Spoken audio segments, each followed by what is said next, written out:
Welcome back to IPI. Got it?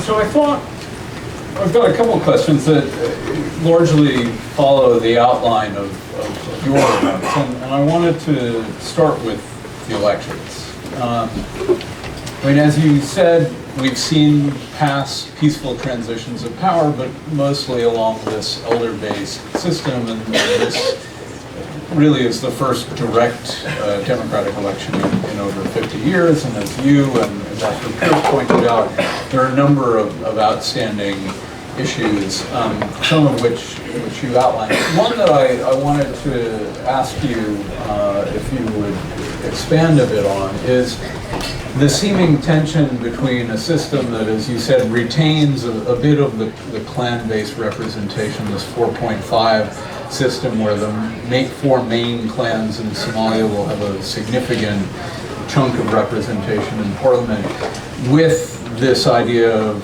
30% representation of women, and how do you see, how do you balance the demands for representation among the main clans and women and minorities in parliament? And from what I understand, there's also a sense among some of the leaders of minority clans and of some of the opposition political parties that they haven't been fully consulted in the process. So how do you see this kind of playing out? Yes.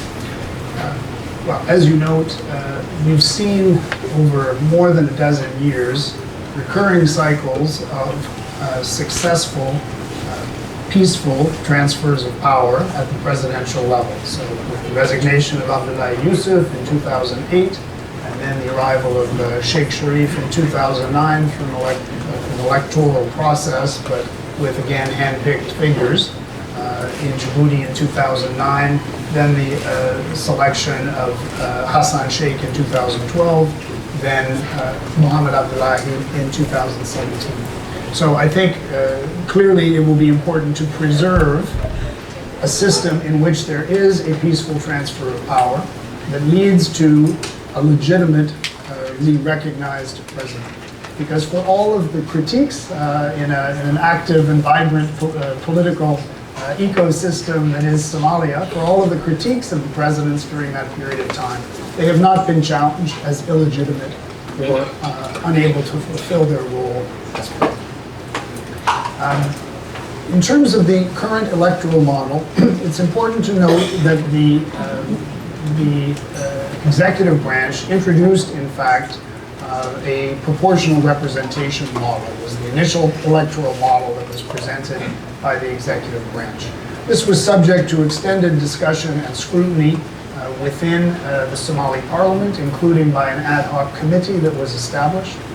And it was then Parliament that came back and effectively argued, based on its consultations, that it would be too great a leap to go directly to a nationwide proportional representation system that placed the primary responsibility for candidate selection on political parties. And I think this is essentially the tension that you have highlighted and that Somalis themselves are grappling with. And our understanding is that many Somali political leaders concluded that it would be too great a leap to move simultaneously from a small selection process to direct voting, and to leave behind the predictability and the assurance to the clan communities of the 4.5 system. So where those political leaders have ended up as expressing their views through Parliament has been this hybrid model in which the predictability of 4.5, where at the end of the process, each of the clan communities can be confident that it will continue to retain representation, is moderated to some degree by moving to direct election of those members of Parliament. I think it needs to be seen as part of a continuum of progress, and that the end point and the goal remains a full-blown, open democratic competition that moves beyond the subclan distribution. But And under these circumstances, the position taken by Parliament has been that it's too soon to make that full move, and this will be another partial move, retaining the clan-based distribution, but shifting at the same time to direct voting for those seats. And given that, I mean, in many ways, Somalia remains a very traditional society, particularly once you get outside of elites in Mogadishu and some of the other big cities. I mean, this issue of women's representation, 30%, as Ambassador Pierce said, is not nothing. It's actually quite a sizable portion of Parliament. How do you see that grafting onto this clan-based sort of legacy? First of all, I think we are quite concerned that the electoral code as passed, in fact, does not include the 30% women's representation. This was a commitment by the government in the mutual accountability framework, but ultimately the final version of the bill as currently passed does not include the 30% women. I think more positively, we should note that the current Parliament, selected by the elders using the clan-based system, does already include 24% women. So it can be done, I think, is the message from this. Even under a very traditional selection model, we've seen significant representation by women. Because the electoral code calls for a constituency-based majoritarian electoral system, so a first-past-the-post system in each constituency, in fact, the only way to ensure 30% women representation is to allocate specific seats for which only women could compete. Maybe then to turn to the security situation. I mean, both in your remarks yesterday and your remarks today, you outlined the fact that al-Shabaab remains quite a serious threat, has demonstrated an operational capacity throughout the country, in Mogadishu, elsewhere as well. Now, as I understand it, AMISOM is supposed to draw down by 1,000 troops by the end of this month, so in the next week or so. And there has been a long-standing discussion about the gradual transfer of security responsibility from AMISOM to the Somali National Security Forces.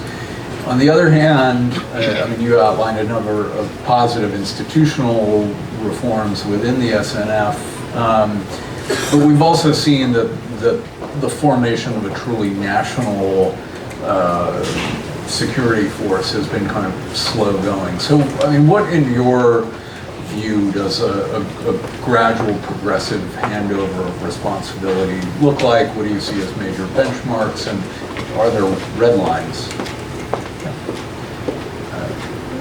The essential approach that was outlined in the national security architecture and in the transition plan, identifying steps to transition from an AMISOM lead to a Somali lead on security, are largely still valid in terms of both institutional reforms, along with force generation, and operational actions that effectively counter al-Shabaab in certain key areas and along main supply routes. These are still valid ambitions and bases for seeking to move to a handover to a Somali lead. Our challenge is more that they are substantially behind schedule at this point. And so it will be important to update and reflect on how that transition can move forward and along what timeline, and seek perhaps to put some further definition on what a Somali security lead indeed will look like. I think, again, the basics that went into the transition plan 2017, along with the national security architecture, were thoughtful and were sound and effectively looked at movement over time from AMISOM presence to a greater Somali presence.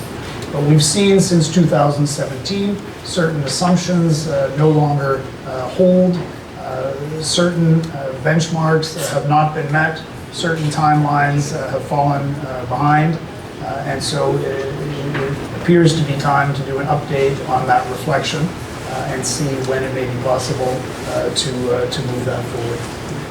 Maybe staying on security, but shifting the focus a little bit. I mean, Al-Shabaab, of course, is far and away responsible for the majority of civilian casualties and deaths in the country from the conflict. But as your latest report to the council outlines, intercommunal conflict, including conflict over land and scarce resources, is part of the fabric of conflict in the country, particularly at the local level. And it'd be interesting to hear a bit about what UNSOM is doing, perhaps in partnership with the broader international community, to address those dynamics. Yes, certainly. We obviously engage on a range of different security issues, conflict-related issues. In some cases, directly supporting either government authorities or other partners who are working on these. So, for example, in late 2018, early 2019, when there was some violence in Tukarak, in an area disputed between Somaliland and the Somali government. There was a direct engagement on the part of UN staff plus Intergovernmental Authority on Development staff to meet with key actors engaged in that and to try to calm the situation down, and eventually that led to a reduction in the conflict and indeed to direct communication between some of the protagonists that eventually has led to an easing of that situation going forward. We've had other examples of working quite closely with IGAD on some rather detailed situations. Recently in Galmudug, for example, IGAD has been present there on an ongoing basis and has been engaged with the parties much more directly. In our effort to try to ensure that we have good collaboration with the African Union and with the Intergovernmental Authority on Development, we do have an agreement on a memorandum of understanding so that we can work with AU, IGAD, and UN to try to address some of these issues.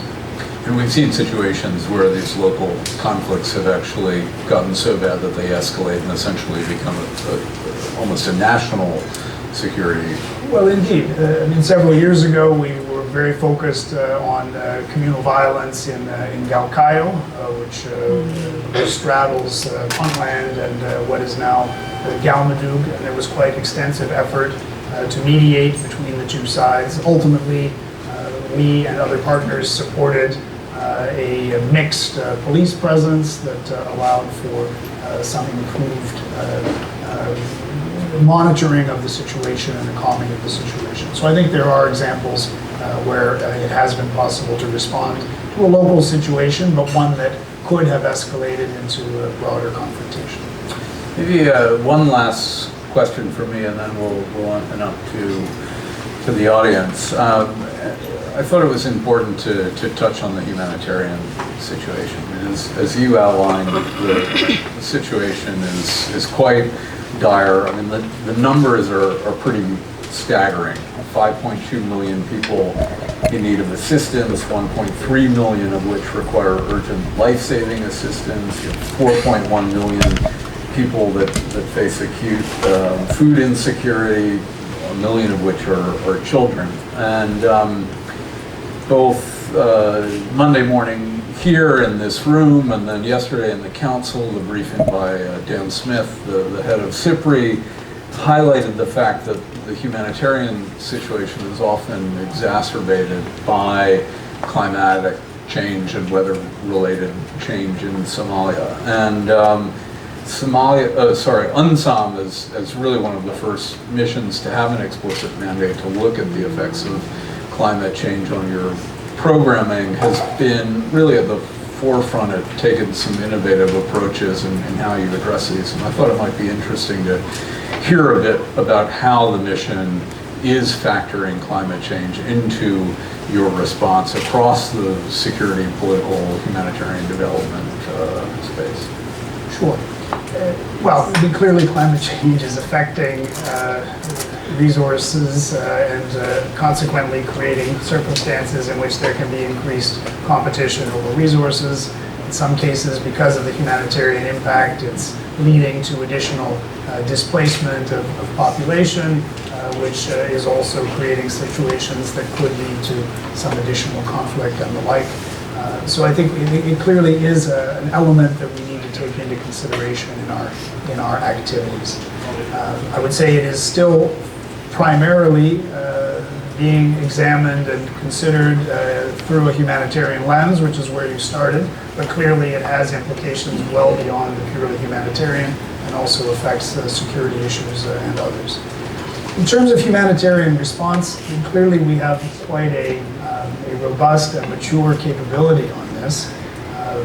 Frankly, there are 23 UN agencies in Somalia, many of them with a humanitarian mandate, UNICEF, World Food Program, Food and Agriculture Organization, UNHCR, and a number of others. So the capability is in fact quite substantial, and the ability to respond to requirements on the humanitarian side can be mobilized rather rapidly. I think our challenge is that, frankly, these cycles are not only recurring, but appear to be accelerating and deepening. Really, it's going to be difficult to sustain that same level of humanitarian focus year after year after year. So this is why we remain very eager to see efforts to put greater emphasis on this humanitarian development peace-building nexus that says it can't just be about an annual emergency response to this year's humanitarian crisis. It needs to link to a broader development agenda and indeed to a broader security and governance agenda that allows the government and Somali institutions to respond over time to these issues. So that is what we're seeking to do, and I think it is having an effect.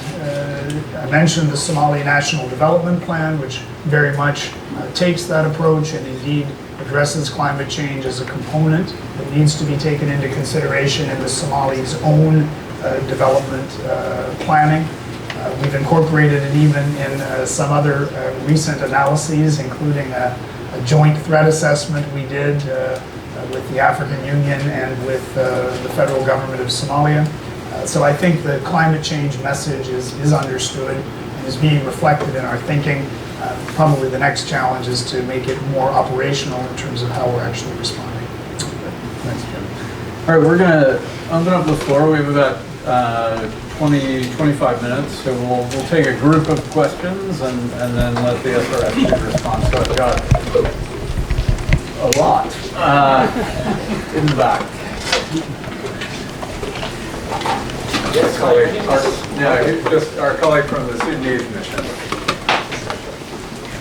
Thank you so much, Jack, for hosting us and for organizing this very informative session. And thank to SRSG, James, for the comprehensive presentation. And we are impressed by the progress in Somalia. And we appreciate your efforts on that. And I have a few questions. The first question, thank you, you mentioned cooperation with the IGAD and the AU in a very comprehensive manner. What is the efforts of UNSOM on the issue of national reconciliation within the Somali actors? The second is, what is the impact of the regional dynamics on the situation in Somalia, the security and stability? Regional, it could be Horn of Africa or Red Sea and beyond. So, is there any impacts on the internal politics and stability in Somalia of those dynamics? Also, the issue of the regional Somali regions in the north, far north, or in the south.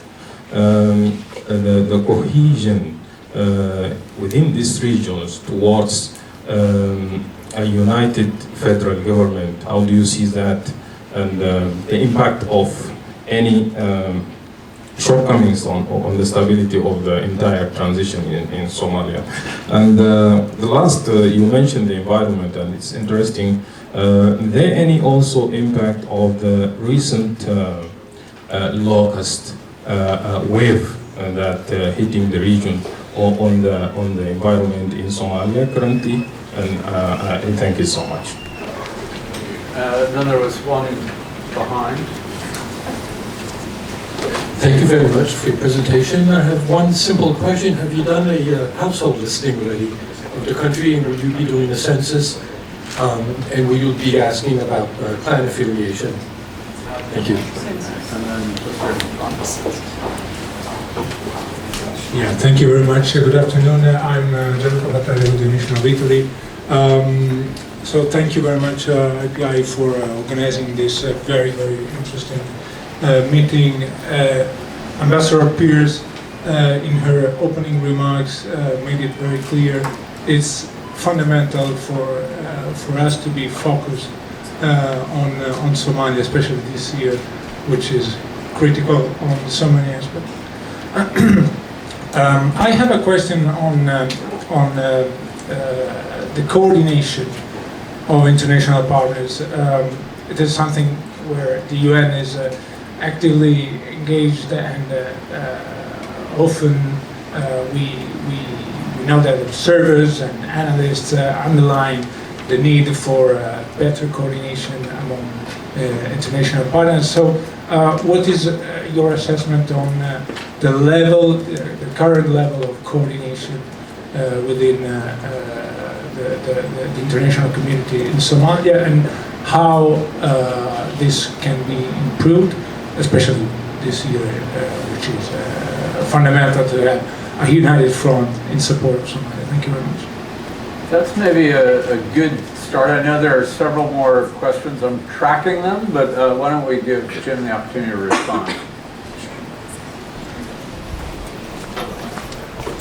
First, with regard to the questions from our Sudanese colleague, which I think had to do with involvement of AU, IGAD, regional dynamics, Horn, Red Sea, and the views of the federal member states. Again, we work very closely with the AU and IGAD, and this perhaps ties into some of the other issues that you raised. And perhaps first we should maybe defer to you, since Sudan now holds the rotating chair of IGAD, so perhaps you have better insights into this than I do. But we have tried to work very closely with the AU and IGAD on the relationship between the central government and the federal member states. In fact, in December, we made a mission together. It was actually AU, IGAD, the European Union rep, and myself, to all of the federal member states in Somalia to consult with their leaders, but also to consult with civil society representatives, other political actors, and the like, to try to determine what could help to move forward an improved relationship with the federal government.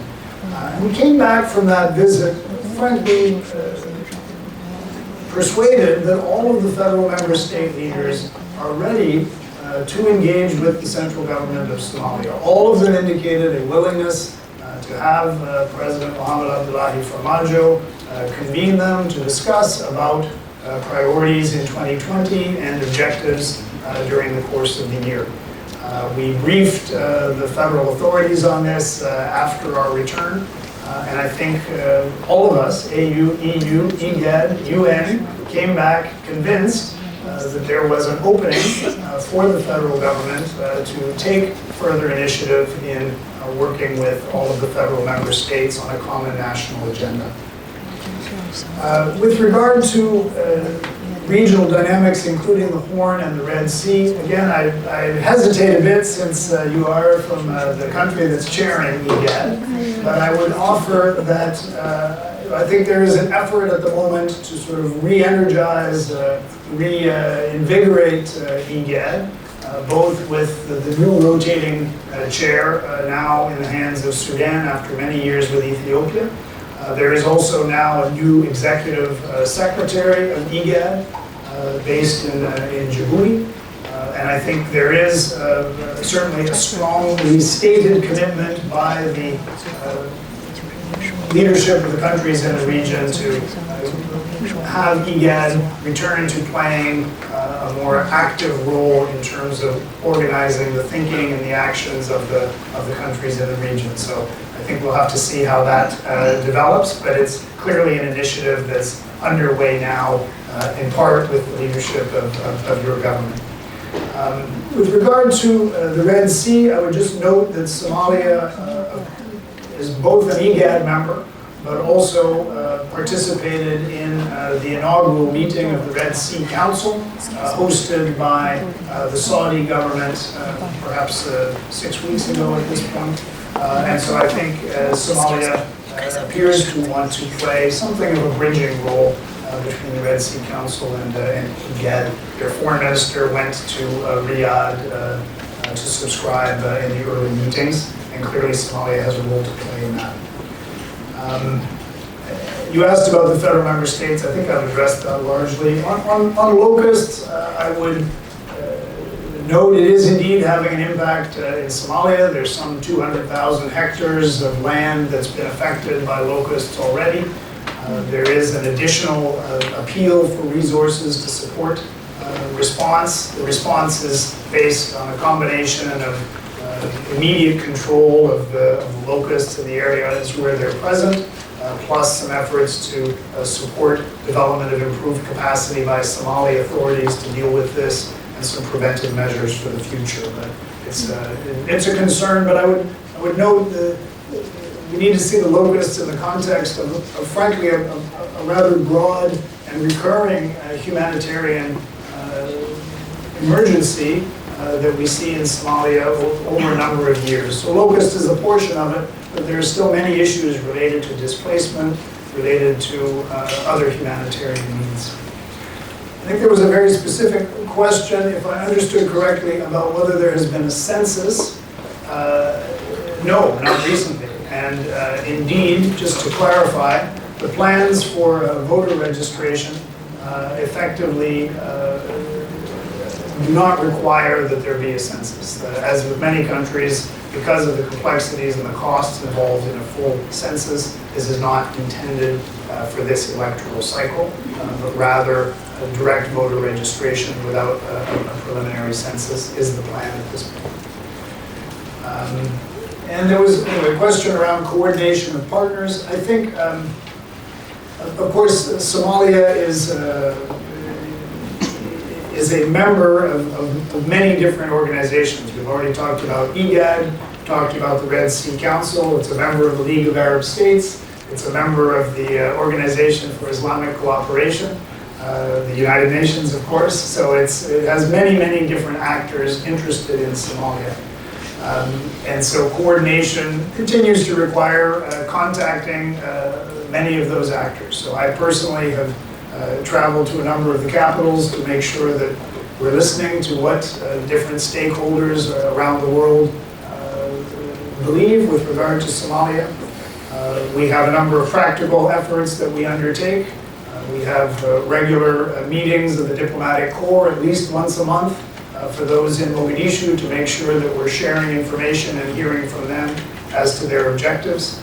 We have some smaller groups that meet as well that were set up some years ago in international conference situations and that continue to meet even today to try to coordinate partner positions. But I think there is still substantial coherence. I would note that we're just in the process of issuing a statement in regards to the newly passed electoral code. And I think we already have some 16 subscribers across really a wide range of partners. And that includes AU, it includes IGAD, it includes a number of Western partners. And so I think we are still trying to keep everybody on the same page as much as possible. But of course, individual partners have their own interests, and I don't think that will ever change. I think we've got time for another short round. We'll take the four that I see. So in the very back, Gay, one over here. All right, so in the back, on the side, Gay, Warren, Yael. Thank you. Chico Savanichi, Democracy Fund, UN Democracy Fund. Unfortunately, you mentioned the quota, women quota is not being legalized. But I just want to know how the UN system and others are helping the women's increase as a candidate and then hopefully parliamentarian at a later stage. UN Democracy Fund has been supporting civil society organizations to empower women to increase the candidacy of women for upcoming election. And then on the side here. Good afternoon, everyone. Thank you very much for sharing with us your experience and work in Somalia. I'm Nagwan Suleiman. I'm a researcher at Georgetown University in Washington. And actually, I would like to focus on your point about the inclusive politics, and I'm working on the peace process and inclusion and exclusion in this peace process. And you mentioned about the elderly councils, and of course, elderly council, they will look to the elections maybe in a negative way, because as you mentioned, like elderly council, they have their own mechanism to select their people. So my question is, what are the steps that you and your team have been taking to make elders to think about the elections in a positive way? And what are the incentives that you provided them to see the elections in positive and not to be like spoilers or spoiling the process when the elections come? Thank you very much. Okay. Thank you. A. Rosenblum Kumar, Peace Direct. Our partner in Somalia, SADO, Social Life and Agriculture Development Organization, does a lot of work on local peace processes and food security, and was headed by the late Issei Abdullahi, who was killed in the hotel bombing in Kismayo last July. On his last trip to the U.S. in May, Issei said two striking things that he thought were indispensable for peace to come to Somalia, and I'd like to ask your views. He said, quote, "Peace will not come to Somalia until Amazon leaves, and we must talk to Al-Shabaab." And he was working on a civil society initiative to get the federal government to agree to go into dialogue, which certain quarters didn't want, but he thought was imperative. And you alluded to work that will be done with new partners in terms of inclusive dialogue. So I would just like to ask your perspective on these views of a local peace builder. Thank you. Warren? Warren Hook, IPI. You're volunteering to get on the plane. As Ambassador Pierce said not once but twice, I have never been to Mogadishu, but I have been part of lots of conversations here about Somalia. And one of the aspects of those conversations is a commentary about the diaspora. Somalis reputationally are known as being pretty entrepreneurial and having great success when they go to other countries. And that's always uttered with the wish that more of them would return to Somalia. And now that the report is not so bleak as it used to be, are Somalis returning? And Yael, if you could be brief, please. Somewhat similar to my two women colleagues. But in general, could you comment on the state of education and on health and mental health in the country? And sort of a related question, when the decision was for 30% women representation, does it become also part of the education in general and concerns and media coverage in the country, or is it more arbitrary, just picking two particular seats, as I may have misunderstood you? Jim, back here.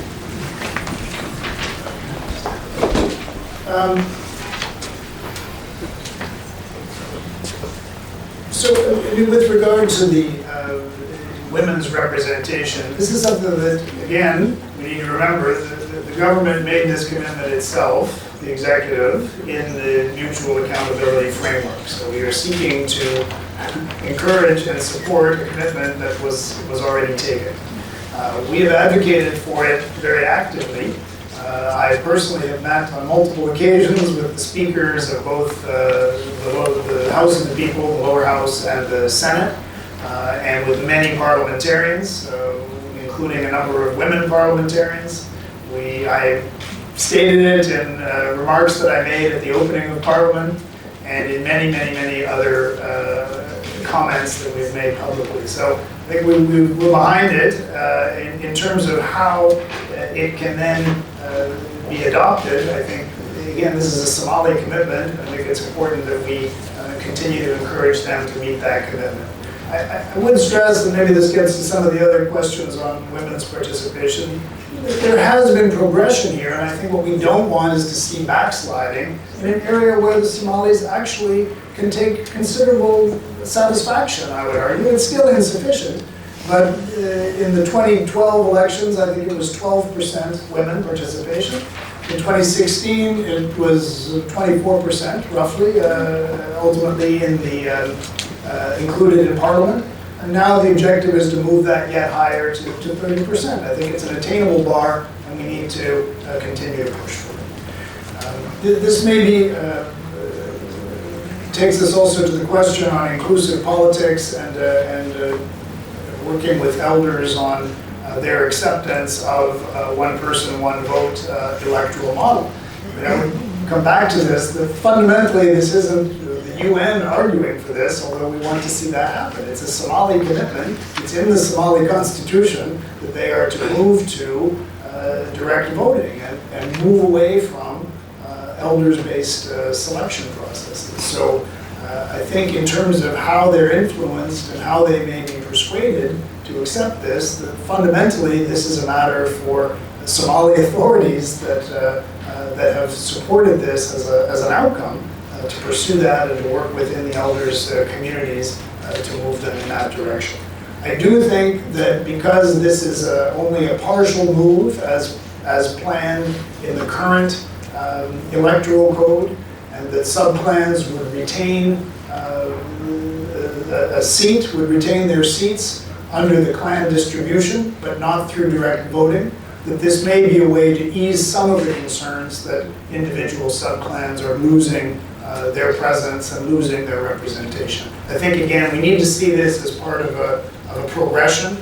They've steadily increased participation over the last decade, but now we really want to see a leap to direct election, citizens' participation, not a hand-picked group choosing who the MPs will be, but a chance for citizens to vote. Even if they can't vote everywhere in the country, that where they can cast their ballot, they can pick their leaders, they can have a say and be consulted. That's what we want to see.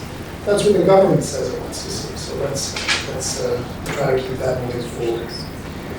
I mean, on the reflections of this representative from SADO on AMISOM and on Al-Shabaab, I mean, long term, everyone agrees AMISOM should leave. I think that's clear, right? I mean, the intent is not that this peace mission, an African Union mission that's supported logistically and financially through UN-assessed contributions and by some bilateral partners, especially the European Union. The intent is certainly not on the part of anyone that it should remain forever and ever. So I think there is consensus that AMISOM needs to leave.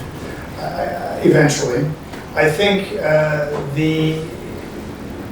perhaps a more widespread view would be that abrupt departure of AMISOM would cause a significant degradation in security conditions in the country. That the current Somali security capability would not permit assumption of responsibilities that are currently being performed by AMISOM at this time.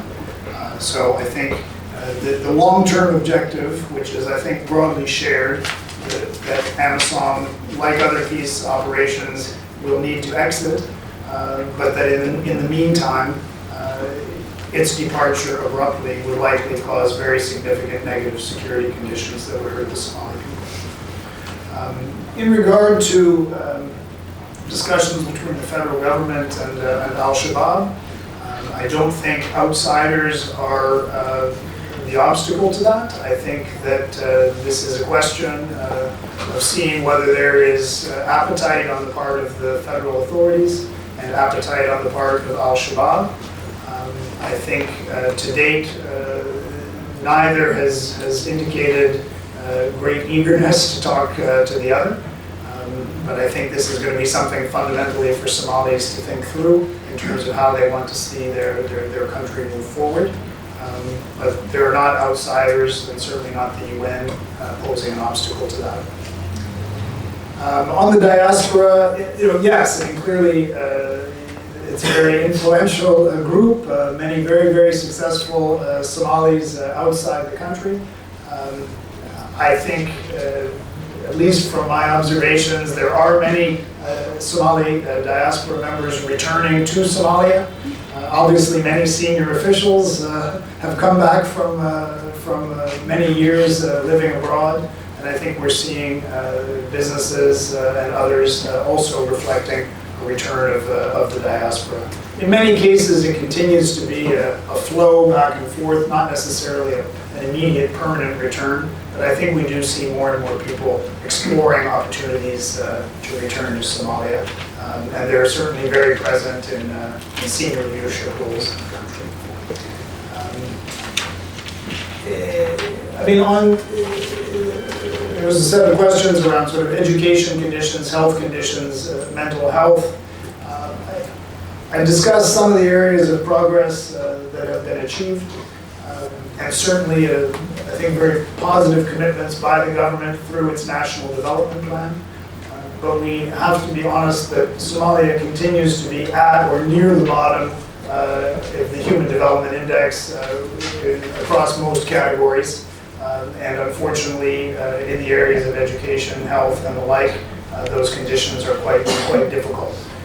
But again, we are hopeful that with strong support for the National Development Plan, with financial flows that may accompany achievement of debt relief, with good collaboration between the central government and the federal member states on objectives to assist the population, that we could see some additional flows of support that would allow for these services to be delivered and enhanced to the population.